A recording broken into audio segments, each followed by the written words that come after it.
Welcome back to part 5 of Americans Against Language Barriers Mental Health Interpreting Training Series. It's me again, Kelly Grutch Henriquez. I hope you've enjoyed the first 4 parts of this series that have focused on the role of the mental health interpreter, interpreting the U.S. mental health care system, mental health interpreting techniques for the medical interpreter, and mental health terminology. Wow, that's a mouthful. Anywho, today we're going to be talking all about trauma-informed interpreting, which is to say we're going to be talking about trauma, the trauma-informed care framework, and how all of this ties back into interpreting, specifically mental health interpretation, as often provided by medical interpreters.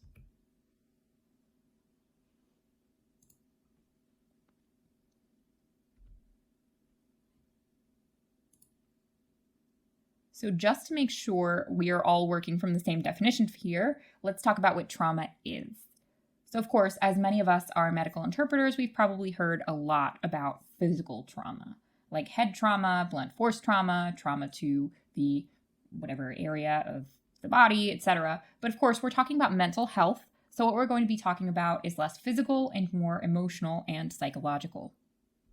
So in a mental health context, in terms of what trauma is, so this is a definition I actually quoted from the Trauma-Informed Care Implementation Resource Center.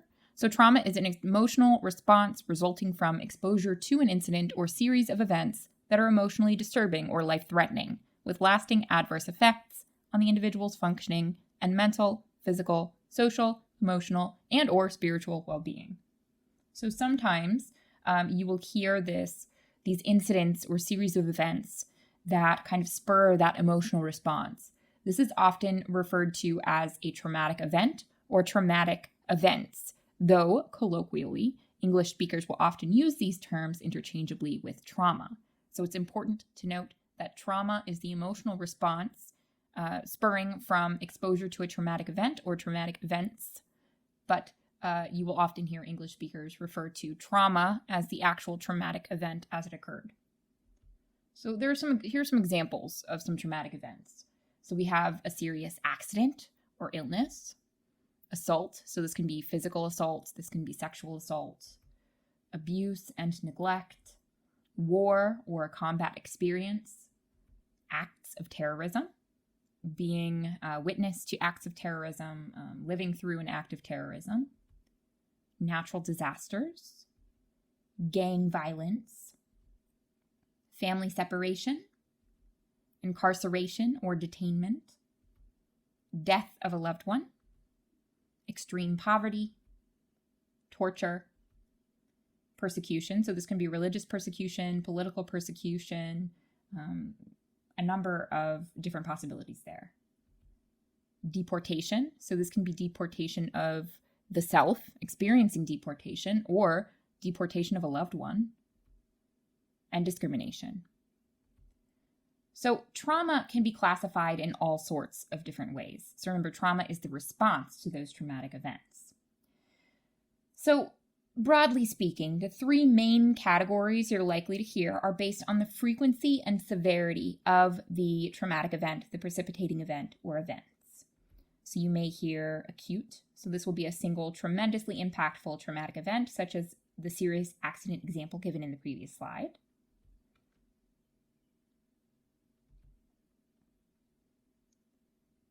Chronic, so this can be repeated traumatic events over an extended period of time, such as domestic violence, bullying, things like that.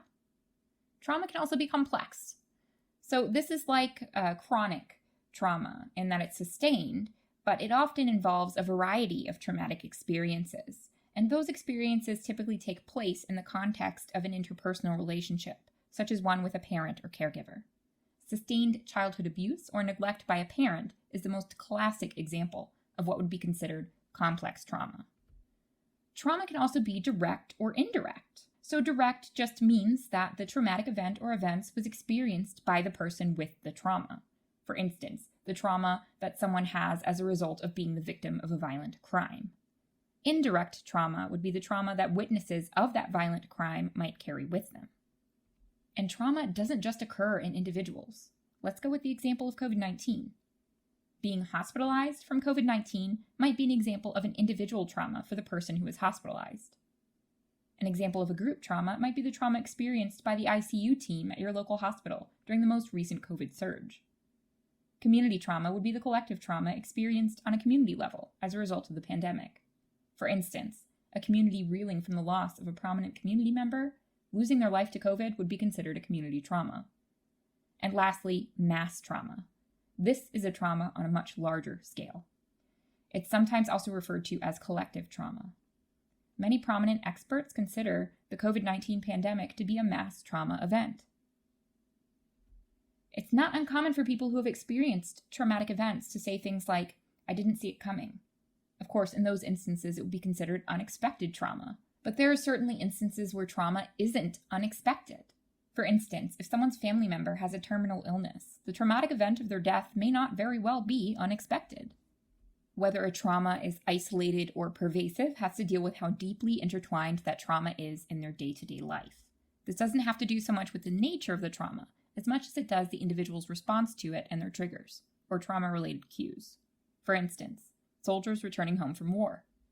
Once some former soldiers are outside of the combat zone, they are able to sort of compartmentalize and go about their day-to-day lives without much disruption. Out of sight, out of mind. However, I'm sure we're all familiar with depictions in movies and TV shows in which such individuals are often triggered or reminded of their traumatic experiences by everyday occurrences. Those individuals would be experiencing pervasive trauma. And then, of course, whether the trauma was intentional or not. Going back to some of the examples on the previous slide, acts of terrorism, deportation, religious or political persecution, assault.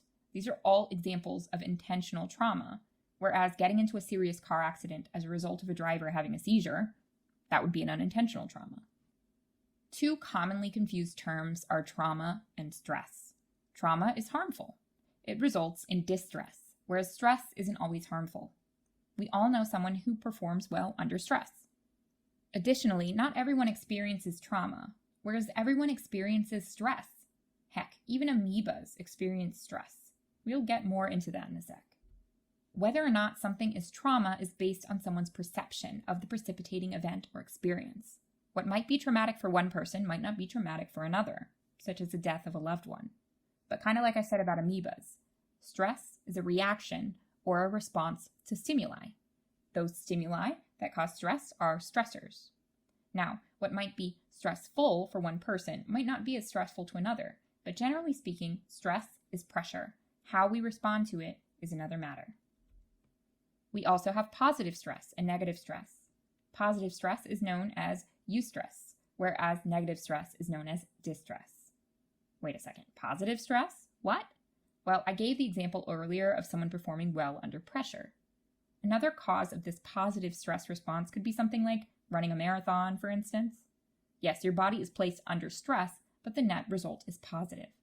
Other examples of causes of eustress include getting married or even riding a roller coaster. Distress is that negative stress. So if you have a serious argument or are getting divorced, this may cause distress. Distress can also have physical causes as well, such as this example given of getting into a car accident. The extreme of distress is what's called chronic stress. This is being in a distressing situation for a long time or repeatedly being distressed over the long term.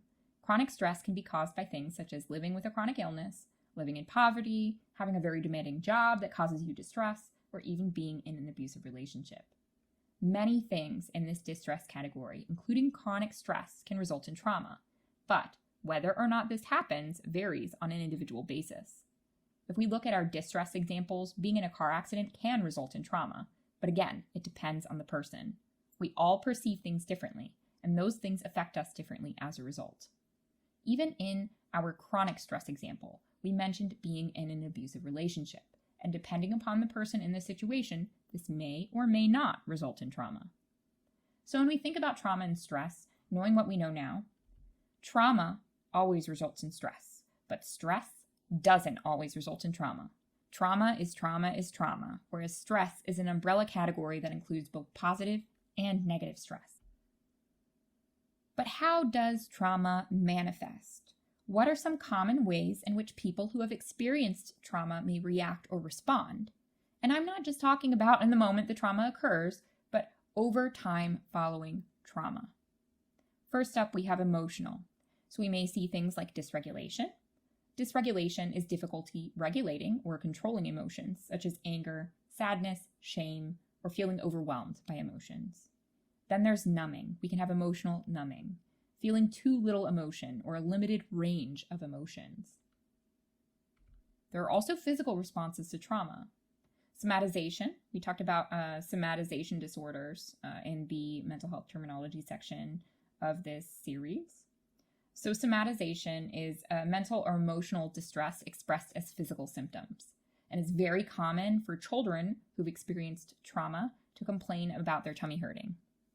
We also have hyperarousal. It's also known as hypervigilance.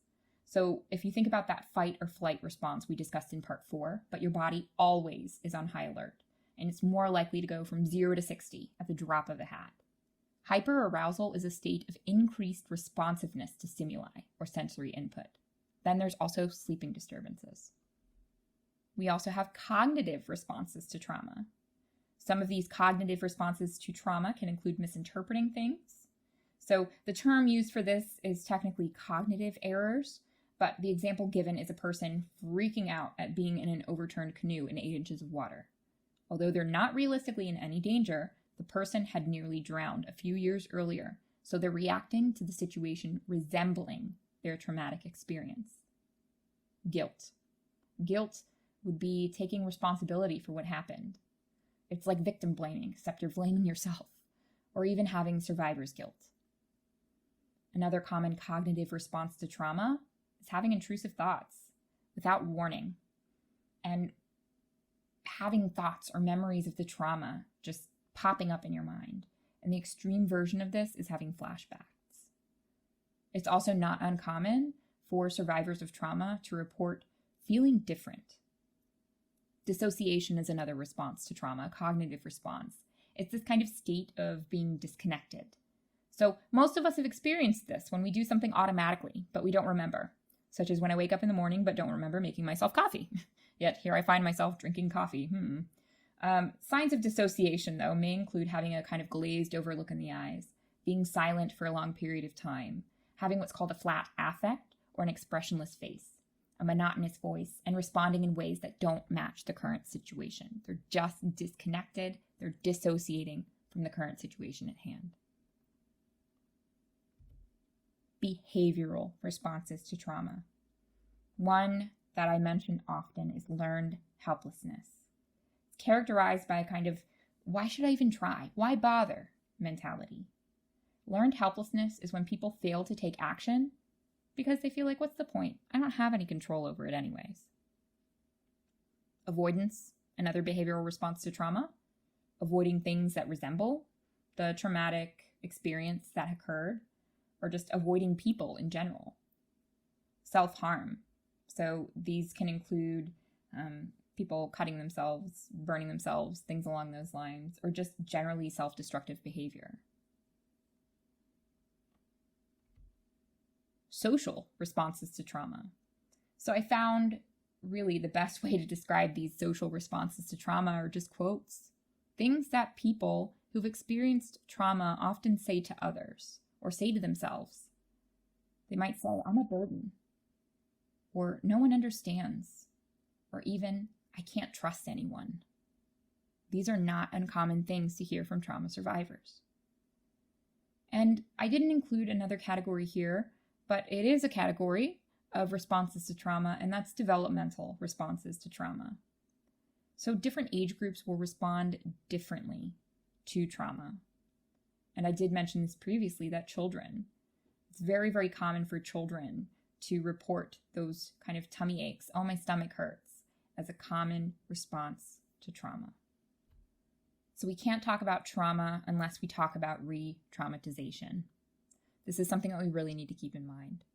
I really love the University at Buffalo's Center for Social Research's definition, so I'm just going to quote it. Quote, any situation or environment that resembles an individual's trauma, which then triggers difficult feelings and reactions associated with the original trauma. So that's our definition of re-traumatization. So basically, as a result of being reminded of past trauma or traumas, this can bring up all sorts of feelings associated with that trauma or those traumas. And those triggers or stressors could literally be anything. The common ones a lot of folks think of are seemingly obvious things like loud noises or even being restrained. But all of these things to the right here could be possible triggers. Now, this is not an all-inclusive list. To illustrate this point, let's think of Batman. Most of us know that the driving force behind Bruce Wayne becoming Batman, or you may not know, who knows, maybe you're not a nerd like me, was that fateful day when someone tried to mug his parents. They tried to rob his parents, only for them to be slain, to be killed right before his very eyes. Okay, let's be real. That's a traumatic experience, right? Well, let's think about this. Smells. Maybe Bruce Wayne and his parents had passed by a bakery in Gotham City right before that fateful event occurred. The smell of fresh baked pastries may even evoke memories of that experience for Batman, for Bruce Wayne. Physical space. In some Batman comics and movies, they were leaving the movie theater when the whole thing happened. Perhaps being in a movie theater, or even being around things that remind Bruce Wayne of the movies are triggering to him. Lighting. So the alleyway where his parents were slain was dark and visibility was poor. Now, in a few of the Batman movies and comics, he actually has to conquer his fear of the dark as a result of his traumatic experience. Imagery. If you've seen any Batman shows or movies, some of them focus on the distinct imagery of Mrs. Wayne's pearl necklace being torn from her neck and the pearls clattering to the ground. Perhaps something like that might evoke particular feelings, might trigger Bruce Wayne. Memory. Perhaps whenever people ask Bruce Wayne about his parents, any memories that surface of them end up triggering memories of the way that they died. I use this example to illustrate an important point. Many of the triggers or stressors that may re-traumatize someone are often unique to them. Trauma survivors often face an abundance of stigma, especially if their triggers may seem innocuous or harmless, like the smell of fresh baked pastries or a pearl necklace. But the fact is that these triggers can be very distressing for survivors of trauma, and exposure to them can result in re-traumatization, even if you're Batman. So we've talked a whole lot about trauma, but now let's talk about this whole thing called trauma-informed care.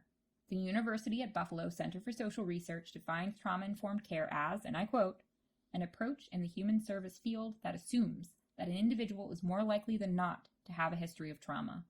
The intention is to provide support services in a way that is accessible and appropriate to those who may have experienced trauma. So the goal of this is to make sure we're not unintentionally or intentionally re-traumatizing trauma survivors in providing them services. To the right, you'll see listed the 5 principles of trauma-informed care as outlined by the Institute on Trauma and Trauma-Informed Care: safety, choice, collaboration, trust, and empowerment. To put this into context, I first learned about trauma-informed care when I was going to school for social work. This is a core concept in, as the definition states, human services fields, and is pretty much required training for social workers, those working in mental health care, and even in many healthcare organizations. The safety net clinic I used to work at as a bilingual patient advocate actually gave us repeated trainings on trauma-informed care, which makes a whole lot of sense, considering a large percentage of our patients were immigrants who had really gone through some incredibly traumatic experiences, not only in their home countries, but many times in their journey to the United States, as well as while being in the United States.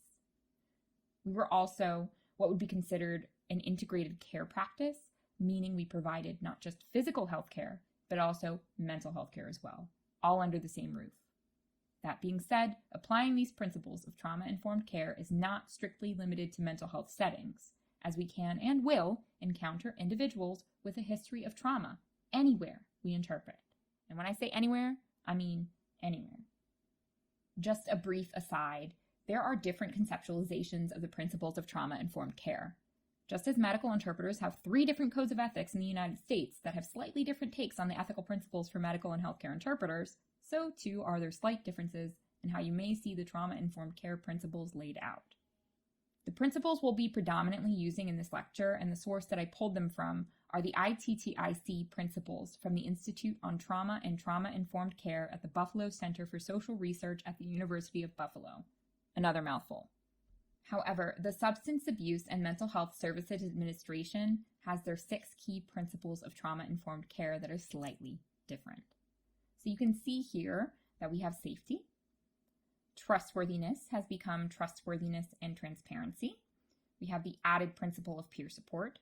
Collaboration is still here, but mutuality has been added. Choice and empowerment are combined into one that also adds voice. And then we have cultural, historical, and gender issues. A little bit different and, a little teeny tiny bit more detailed and complicated. Nonetheless, we'll still end up bringing in some of the principles in this right-hand column as well, but this lecture is going to be organized in terms of the principles in the left-hand column. So let's take a closer look at these principles that this approach of trauma-informed care are centered on, shall we? The first principle of trauma-informed care, or TIC, is safety. So here we have this little kid with their little knee pads and wrist guards and helmet, hopefully rollerblading around in a park and not on a busy street or an unsafe place. I'm sure this kiddo probably feels a lot safer knowing they're protected in case they fall down. And even if they don't, I'm sure their parents do. And that's what this principle is all about, making sure people feel safe. As I'm sure you can imagine, trauma survivors can be especially susceptible to feeling unsafe and vulnerable. But beyond definitively ensuring patients' physical safety, which we can help support by stepping into the advocate role when necessary, we should also be responsive to their perceived safety. We have to acknowledge that certain things that may not seem threatening to a person without trauma may very well be triggering to a survivor of trauma. Even seemingly innocuous things to many people, such as lighting, seating arrangements, or certain visual or auditory stimuli, such as a door that shuts too hard. I'm looking at you, front door of Kelly's house, can be triggering to someone with a history of trauma. So we have to empathize, really put ourselves in the shoes of folks who have experienced trauma, and anticipate to ensure we're not unintentionally triggering or even re-traumatizing someone by making them even just feel unsafe, vulnerable, or small.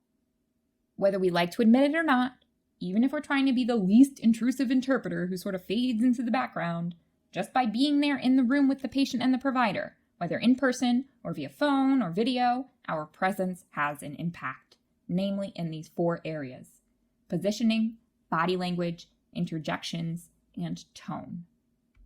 So when it comes to positioning, we position ourselves to preemptively manage the flow of communication and ensure accuracy. This holds true whether we're interpreting in person or interpreting remotely. We've got to hear and be heard, as well as encourage direct communication between the patient and the provider as much as possible. However, let's consider the following, as Bill Nye would say. So in a typical medical appointment, you'll have the patient and the provider.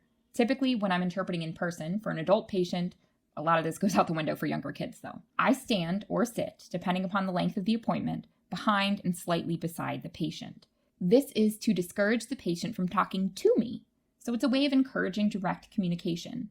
It's also nice from a psychological perspective, because if I'm standing over there with the provider, it creates this sort of adversarial environment that could potentially make the patient feel vulnerable. It isn't the same as the provider being on one side and you being over there with the patient, because there's this thing called imbalance of power. Healthcare providers have a lot of power. We're going to look at power here as these little battery icons. So in terms of power, providers have a great degree of education that affords them the ability to make decisions about patients' healthcare. In any encounter, whether it be medical in nature or dealing with mental health, the provider has this disproportionate level of power that they can exert as compared to the patient. This isn't to say the provider is better than the patient. This isn't any sort of value judgment. It's just recognizing a very well-documented concept that has been extensively explored in medical and psychological literature. But remember, the patient we're interpreting for has limited English proficiency, whereas the provider is more than likely English speaking, so the difference in power is even greater. Our presence as an interpreter is there to sort of equalize that power imbalance a little bit. Because we both speak the patient's language and the provider's language, we have training in medical interpretation and serve as a bridge between the patient and the provider. So guess what? We've got power too. So as you can see, this is why that situation where the interpreter is over where the provider is throws the power dynamics all out of whack. So this is how our power balance looks if we're positioning ourselves with the patient. The power imbalance still exists, but it's less than it would be if we weren't there. And if we align ourselves with the provider, the power imbalance that our role is designed to address becomes even greater to the disadvantage of the patient. And this doesn't just play out in in-person interpretation either. If you're interpreting via phone and both the provider and patient are in the same room, sometimes there's a huge difference in volume. If the patient sounds really quiet, but the provider sounds clear as day, the provider might have the phone or device that they're using much closer to them than the patient. That's still perpetuating this same power imbalance. So positioning yourself in the way we just discussed, so as not to create a potentially adversarial imbalance of power, is super important in terms of making a patient feel safe. Power imbalances can make people feel on edge. Another way to consider positioning in terms of balancing power is to position yourself at the patient's level. You might need to be a little bit more proactive with this remotely by instructing the provider to move, swivel, or pivot their device if you're interpreting via video. Positioning in these terms is incredibly important when interpreting for younger children because you're also going to be bigger than them, so it's very easy for them to be made to feel vulnerable. When I interpret pediatrics, it's not uncommon for me to end up sitting on the floor with a therapist for mental or behavioral health. I mentioned previously that in your textbook medical appointment, I typically position myself beside and slightly behind the patient. However, imagine how this might make a patient feel. Especially if they have a history of trauma, it can feel unsafe to have a stranger breathing down your neck. Remember, the goal here is not to be like ceiling cat. And my last tip on positioning should be common sense for occupational safety reasons, but don't block exits if you're interpreting in person. This is an actual safety hazard in case someone needs to vacate the premises. I'm not just talking about official emergency exits either. I'm talking about any entrance or exit to a room. The path to leave the room should be clear at all times. Closely related to positioning is body language. Obviously, this goes out the window if you're interpreting by phone, but this even holds true from the waist up if you're interpreting via video. Crossing your arms isn't advisable for a number of reasons. 1, it hides your hands. We'll get to your hands in a moment. And 2, it sends a message. What exactly that message is depends on a lot of factors, but even across cultures and contexts, it's generally not seen as positive. Unless the patient you are interpreting for belongs to a culture in which arm crossing is acceptable and accepted given the circumstances, it's probably not doing you or the patient any favors. At the very least, it conveys to the United Statesian in the room that you're closed off or even being judgmental. Next up, I bring up neutral hand positioning because I have interpreted for more than one patient in mental health settings who've been sensitive to this. In an effort to not cross my arms, I developed a habit of folding my hands behind my back instead. The end result? Occasionally, patients who were especially anxious, paranoid, or on edge would repeatedly cast distracted glances my way as if to say, "What's up with this lady's hands?" Of course, I could only imagine what was going through their minds at the time, but the focus on my hands would dissipate if I simply rested them at my sides where they were visible. I also like to mention at this point that if you're taking notes in person, make sure to express in your pre-session that you're taking notes to ensure the accuracy of your interpretations, but that those notes will be kept confidential and destroyed before leaving the facility. If you forget to mention this, try to bring it up at some point before the end of the session, especially if the patient seems to be glancing at you as you're taking notes. Remember, safety isn't just about physical safety, but feeling like the environment is a safe place to share sensitive things. On more than one occasion, I have had patients ask me not to take notes while interpreting because it made them feel like their confidentiality could be at risk. I'm going to keep our friend up on the screen here for this one because it applies to my next point. When it comes to facial expressions, limit your reactivity. At the end of the day, we're not machines, so in my book, if everyone in the room is laughing, it's not unreasonable for the interpreter to crack a little smile like this. However, reacting inappropriately, for instance, smiling like this when the patient you're interpreting for is recounting a tearful story, could very well make them feel like it's just not safe to share things in your presence. Even reactions that might seem appropriate from your perspective may not be perceived as such by the patient. For instance, if the patient you're interpreting for is a survivor of intimate partner violence and you react with disgust at how that person was mistreated, the person you are interpreting for may interpret your reaction negatively, as if you were expressing disgust at them and not at the perpetrator. This is why it's a good policy to try to limit your reactivity and rein in your facial expressions, keeping in mind cultural context. And as previously stated, if someone is anxious, paranoid, or on edge, even if not visibly so, sudden or unexpected movements can be startling and potentially be alarming. This includes even tapping, clicking, fidgeting, or doing any number of things that we tend to do without thinking. I can speak from personal experience that when my anxiety starts creeping up on me, even people talking with their hands can put me on edge. The goal here with all of these things is not to add any extra inputs to the interpreted encounter that could potentially have a negative effect on someone who has experienced trauma. Another way in which we have an impact on the interpreted encounter is when we interject.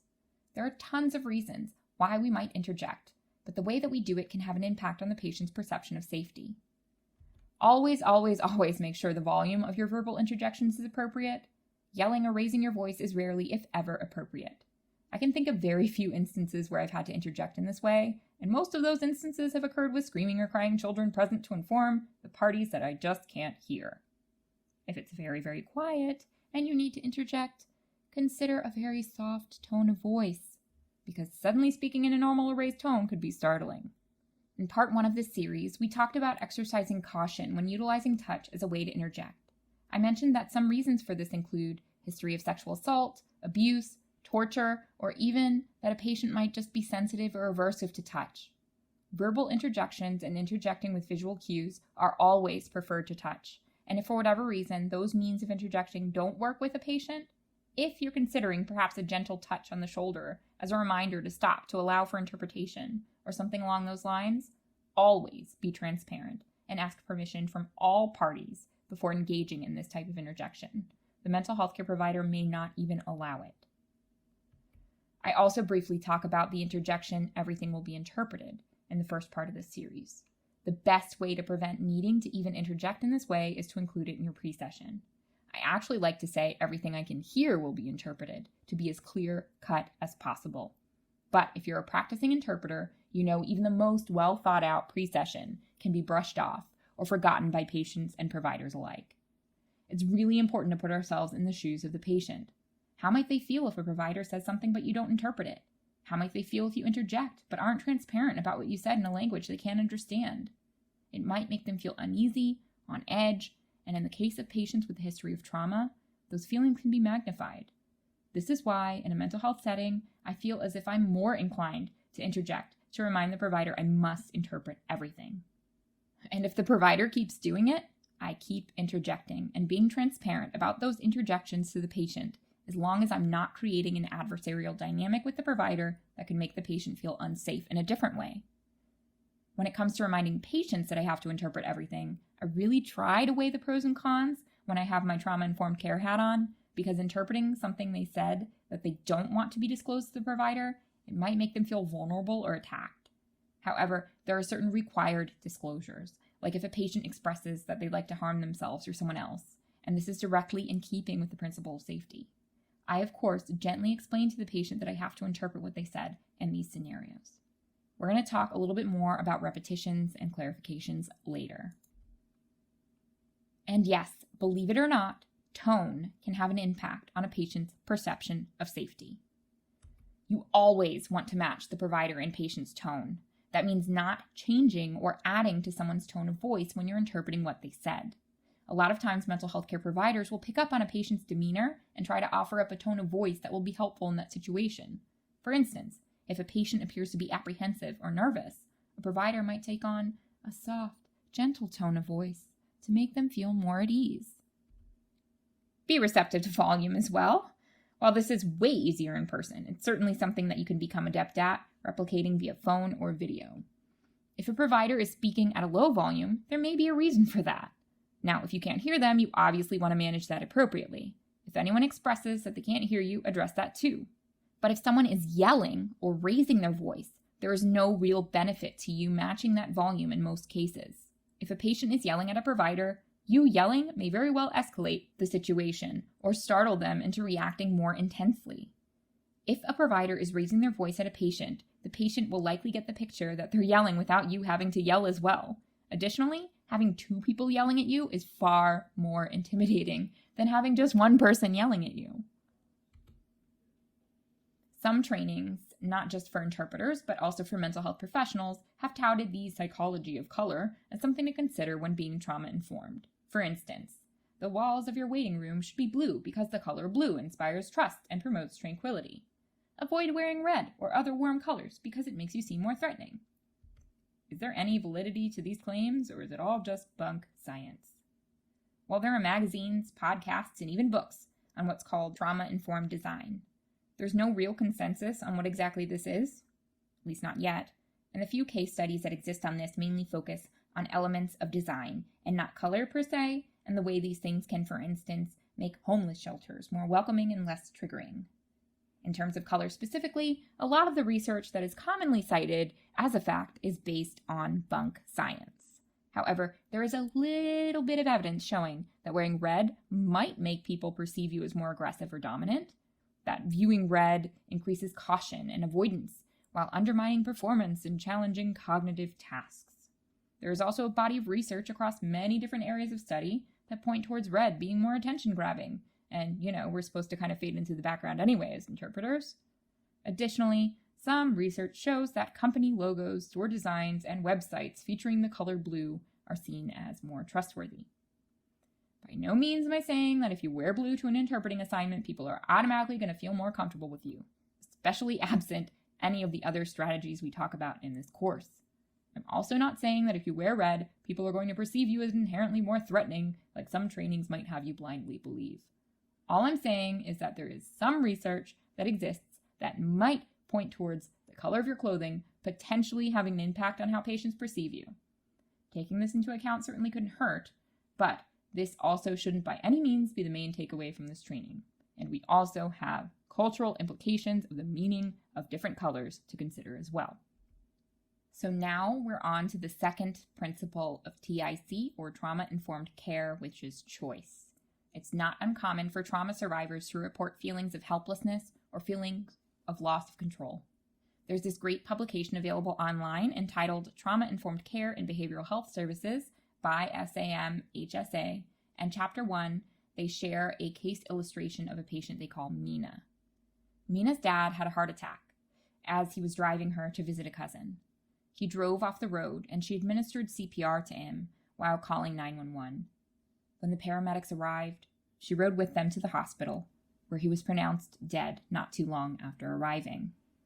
When she was in a group therapy session, the counselor asked her about the experience, and she responded, "I can't really answer this question. The lighting isn't right for me to talk about my dad." While the counselor was puzzled by her response, they encouraged her to adjust the lighting so that it felt right to her. She spent 10 whole minutes adjusting the dimmer switch and then returned to her seat, at which time she opened up about her experience with her father, which was for her very traumatic. Weeks later, when asked what the most helpful experiences, tools, and insights they'd received from their time in therapy, Mina shared that being given the choice to adjust the lighting in the room that day was the experience that had given her the most closure since the death of her father. But why? The particular detail that had stood out the most to her during her entire ordeal, from the scene of the accident, the ambulance ride to the hospital, being in the emergency room, and being told that her father had passed at the hospital, was the harshness of the lighting in the emergency room. She felt powerless, helpless, and like she had very little control over the traumatic experience of losing her father. She shared that she came to see the lighting in that moment as a representation of the tragic event, and that, and I quote, "To be able to say my goodbyes the way I wanted, I was given an opportunity to have some control over a tragic event where I couldn't control the outcome, no matter how hard I tried." This is perhaps a symbolic or even what some might consider to be an extreme example, but it illustrates that giving survivors of trauma a sense of control by giving them a voice and a choice can facilitate the recovery process, which is why it's one of the key principles of trauma-informed care. So there are a couple of things we can do to honor this principle of choice. The first thing is to respect the choices that are made by the patient. Remaining impartial is a really great way to be respectful of those choices. A lot of interpreters think being impartial means to be extra careful when someone does or expresses something we disagree with. A patient recounts an experience in which they made a choice the interpreter believes to be bad or wrong, and the interpreter reacts like this. On top of it all, their tone of voice is almost pained when interpreting the patient's words. Needless to say, this interpreter is not being impartial. But in that same vein, if the patient recounts an experience in which they made a choice the interpreter believes to be good and the interpreter reacts like this, they're also not being impartial either. But Kelly, why shouldn't I react positively like this? Wouldn't this give positive reinforcement to those good choices? Well, the thing is, if you're only positively reacting to the mention of the so-called good choices, the patient might pick up on when you don't react positively. Even if you're successfully suppressing those negative reactions to so-called bad choices, a patient might still be able to pick up on how you feel about something they express because you're not giving them a positive reaction. This is why that impartiality coin is two-sided. Also, whether choices are good or bad is really subjective at the end of the day. We also need to realize that when patients say things, they're effectively making a choice. They're choosing to express things a certain way, and we need to honor that choice in our interpretations. Did they use profanity to express the extent of their feelings? Don't tone it down. Respect what they say and how they said it by interpreting accurately and completely. In keeping with this, if a patient chooses not to mention something that you are aware of, unless you're required to disclose it, might be a good idea to keep it to yourself. That being said, well, we'll get into this more in a moment with our next item on the list when it comes to choice. In addition to respecting the choices a patient makes, we should also be properly informing them of their options by, well, continuing from the last slide where we were talking about disclosure. Yes, we should ideally respect their choice to keep something confidential, but in some cases, we just can't. In those cases, you should inform them that you are required to disclose that information, but give them an opportunity to share it first. Next up, I'm going to sound like a broken record here, but being accurate and complete while interpreting someone's options being communicated to them is one of the best ways to ensure they're making an informed choice. I'm really taking a page from the informed consent playbook here, because at the end of the day, if consent isn't informed, does it still count as consent? When it comes to making choices, if options aren't being interpreted accurately and completely, is the patient really being given much of a choice? And if something isn't clearly understood, whether it be by the patient or you yourself, the interpreter, don't be afraid to clarify if needed. How can you accurately convey options being communicated to the patient if you don't understand them yourself? Now, my last little category of tips when it comes to supporting the principle of choice is going to be highly dependent upon the setting, the mode in which you're interpreting, or even your own level of skill or comfort as an interpreter. But everything I mention here are things that I've actually done when interpreting in person in mental health settings that support the principle of choice. As I've mentioned in the previous installations of this series, utterances in mental health care settings tend to be longer because the questions that the patient is being asked are generally more open-ended. The two best ways to deal with long utterances like this, especially if they're emotionally charged, are long consecutive interpretation, in which you're taking a lot of notes for an extended period of time, and simultaneous interpretation, in which you're speaking over the speaker as they speak. Of course, simultaneous interpretation being an option is going to depend on whether you can or not. It might be a matter of ability, that you just aren't proficient enough at it, or that you're interpreting over the phone, and it's not possible. But in my case, as an in-person interpreter, I'm adept at both, and in most settings, both are possible, with the exception of inpatient psych, where I can't always bring my note-taking implements for safety and security reasons. So if both are possible, you can always leave the choice up to the patient. You can even incorporate a short description of both options into your pre-session and give the option, making sure to be completely transparent with the provider. So I might say something for long consecutive like, I can do what's called long consecutive, where I take notes while you speak and I raise my hand when I need you to pause so I can interpret. And I might give an explanation like this for simultaneous interpretation. I can speak at the same time as you speak, but you won't need to stop talking. Now, why would I do this? Why would I give patients the option to choose? Well, I have encountered that some people just don't like simultaneous interpretation, point blank. But aside from that, from a trauma-informed perspective, sensory processing is something to be considered. Sensory processing is how the body processes and responds to sensory input. So we have our 5 senses, right? Sight, smell, touch, taste, and hearing.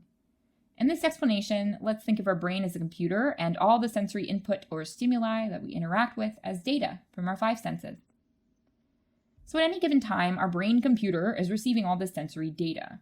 But sometimes, our computer is receiving too much sensory data. This is called sensory overload. Now, this can occur under normal circumstances, and anyone can experience sensory overload. It can be too much data or sensory input from one sense, like a really strong smell making you feel nauseous or even giving you a headache. Or it can be from a bunch of senses being stimulated all at once, like being at a concert with lots of flashing lights, loud noise, smelly people brushing up against you, and the like. Now, what happens to a computer when it's handling too much data? When it's being pushed to its limit? Well, it might freeze or start getting glitchy, or your cursor might start jumping all around over the screen. It doesn't work the way it normally does. In essence, it gets kind of stressed out, much like a person does when they're experiencing sensory overload. But how does this relate back to the topic at hand? Well, think about simultaneous interpretation in the 5 senses, specifically the sense of hearing. Across every single article, webpage, and video I've read or watched about sensory processing and sensory overload over the course of my lifetime has mentioned multiple people talking or people talking over each other as a common trigger.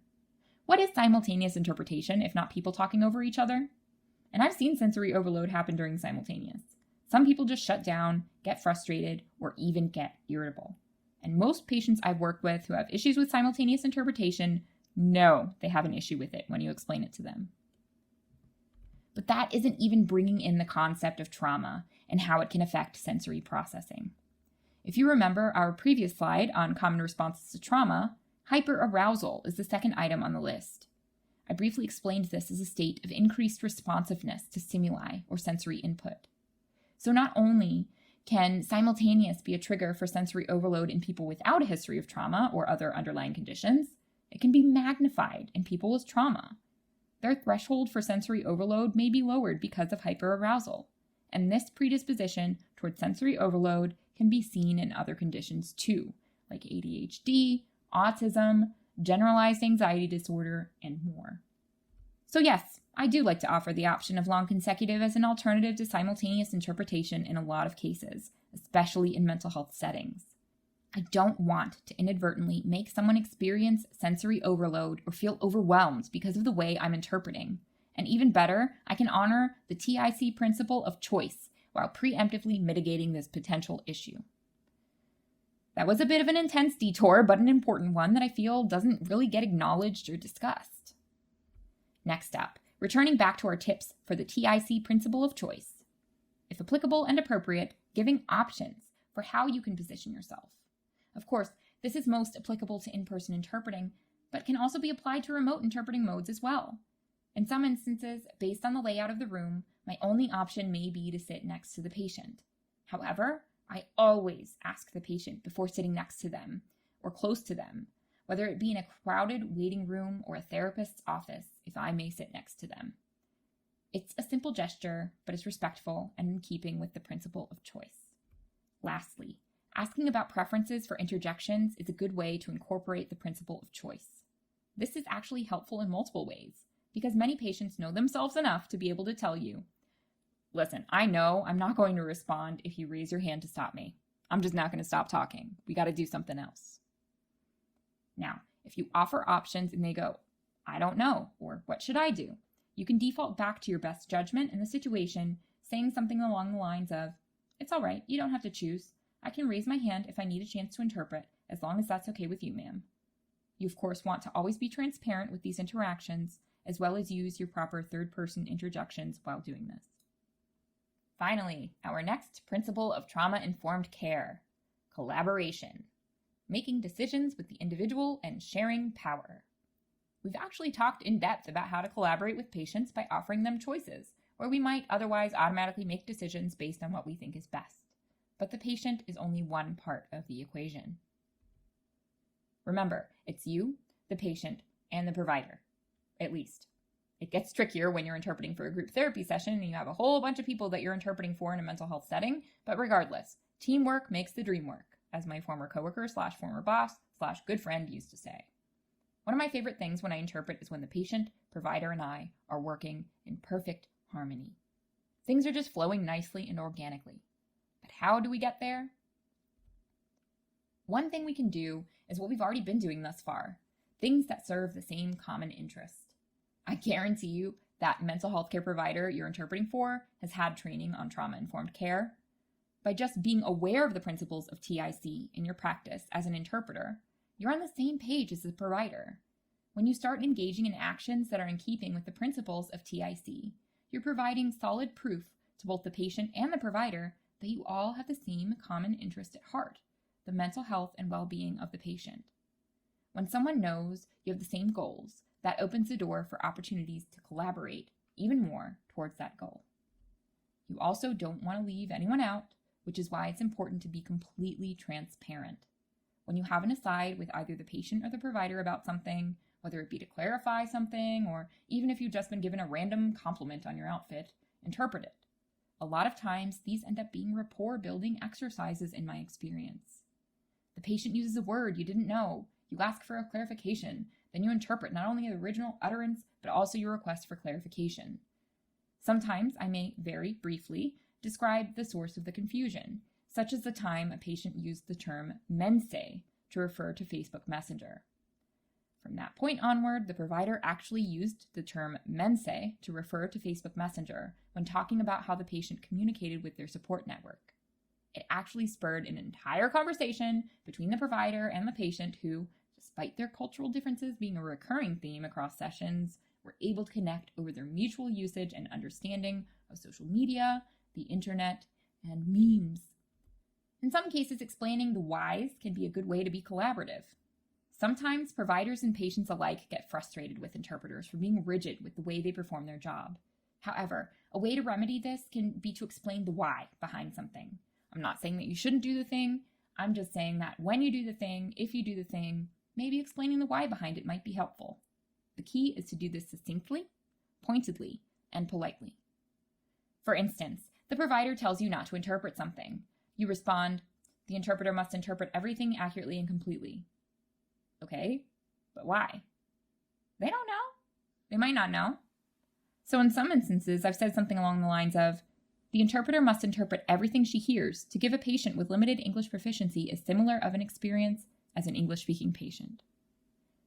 This might not work in all situations, and you've really got to read the room when it comes to how to explain the why, but if the provider has expressed in my presence that health equity is important to them, that serving marginalized communities is important to them, this may be a good explanation that also has the extra added benefit of showing them that I'm serving a common interest through the provision of my services, and even giving them a sneaky little suggestion of, if I can't hear it, I can't interpret it.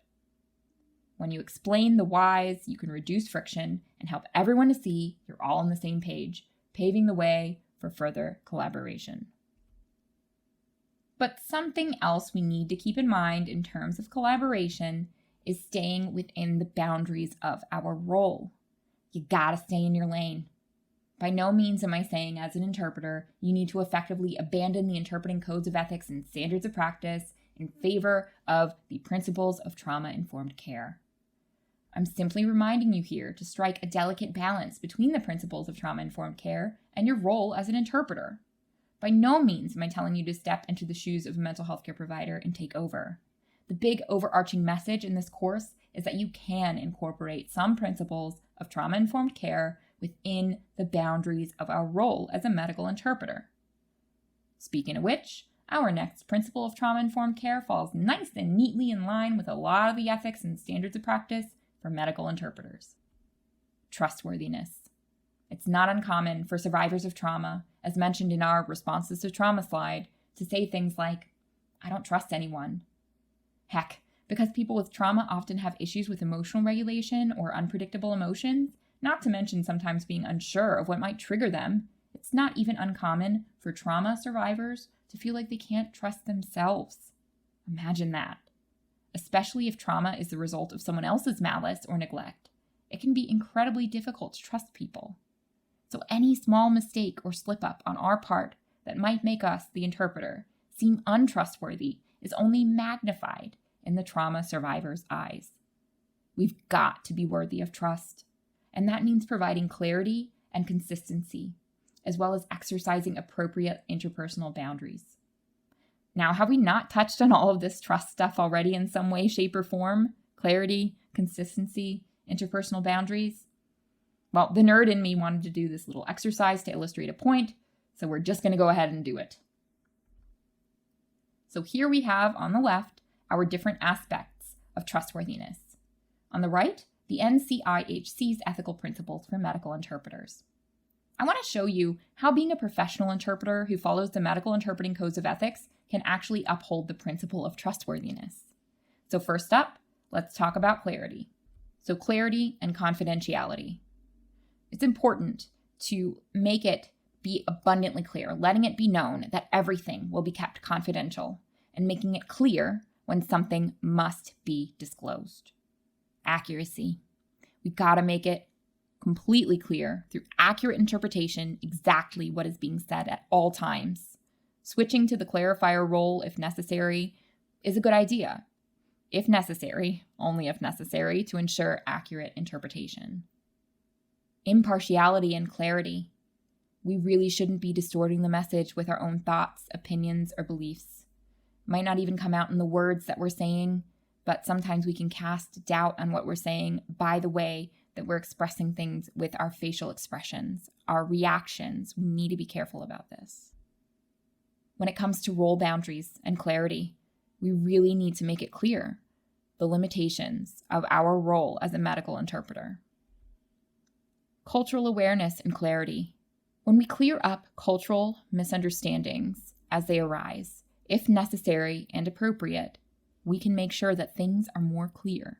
We're going to skip over respect here, but when it comes to advocacy, we really need to be as pointed, as concise as possible while advocating in instances of imminent harm.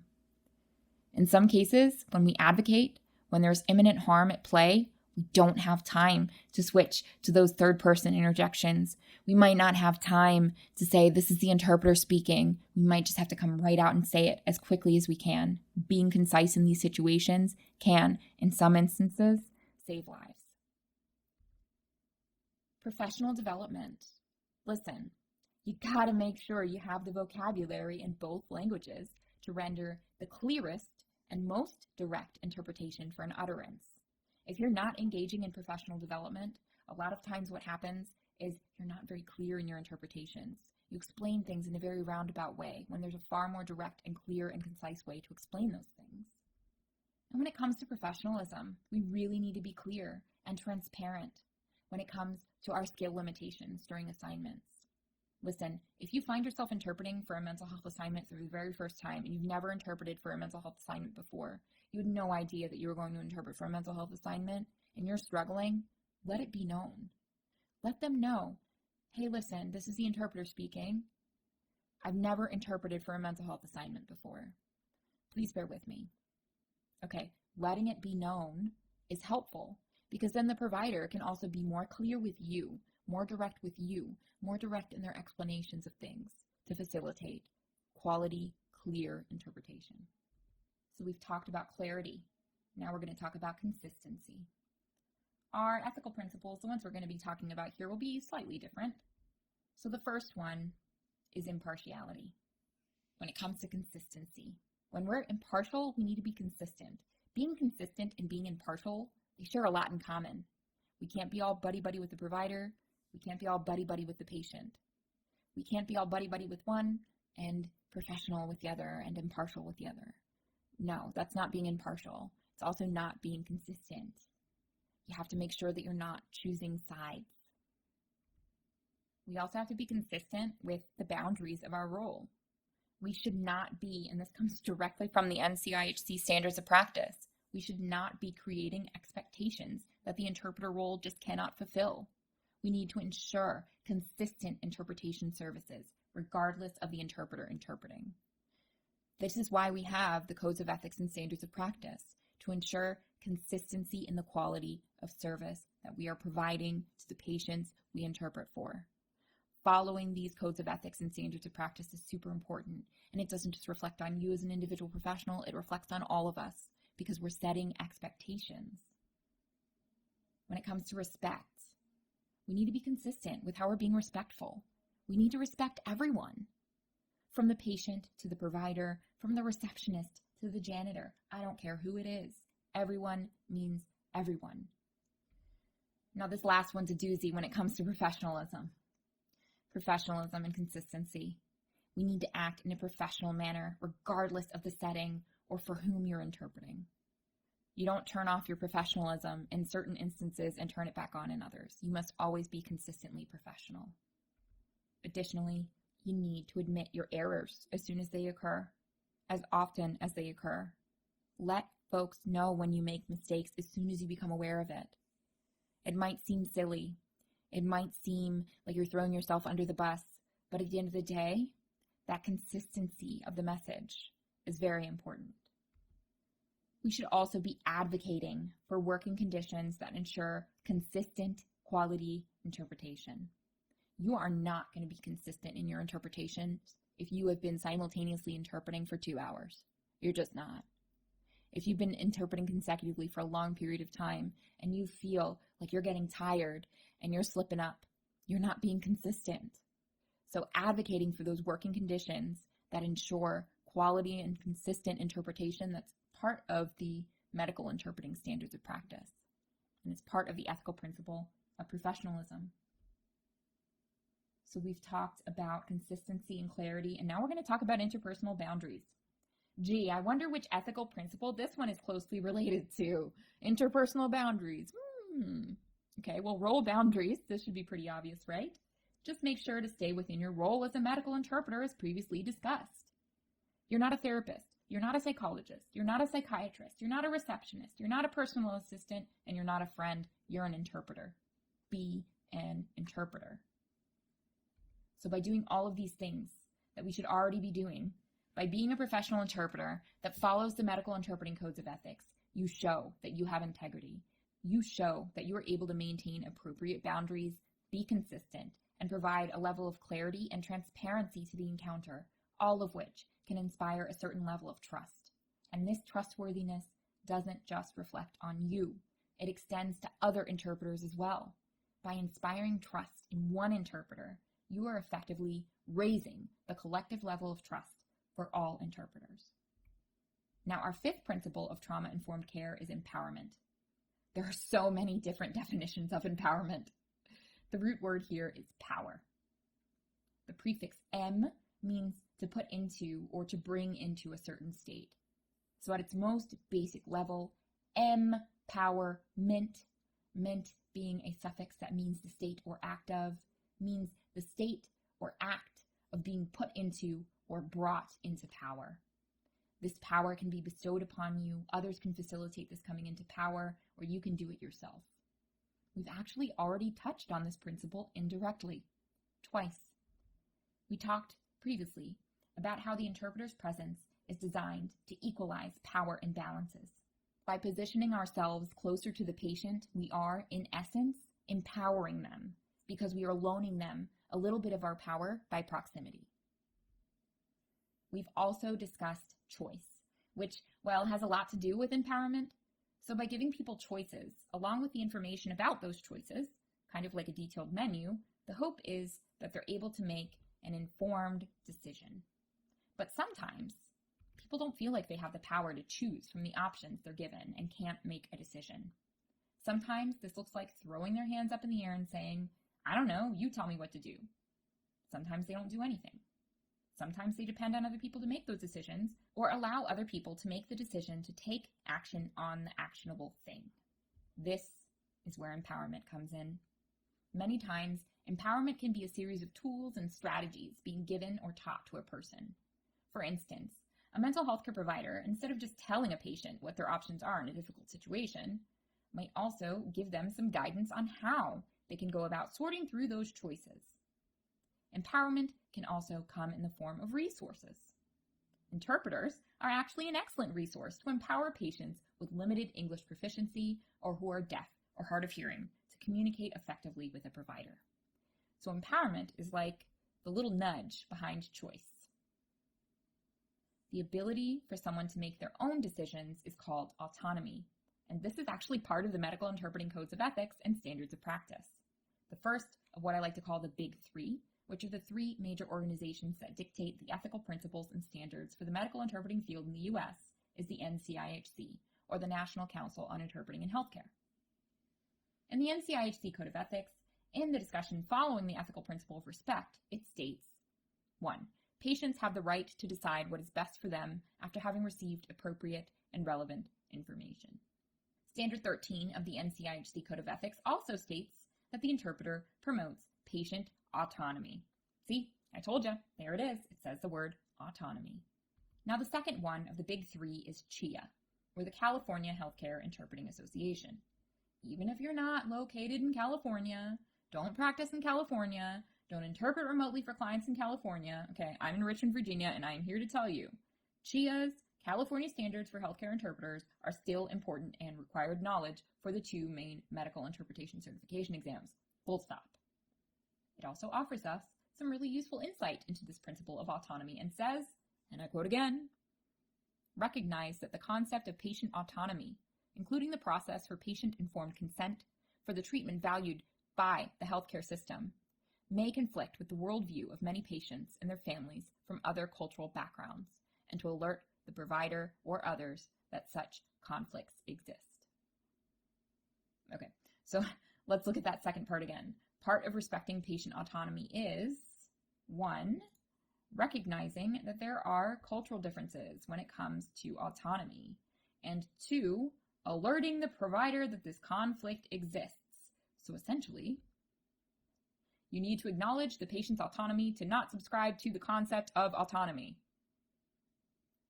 Okay, but that's seriously an important point.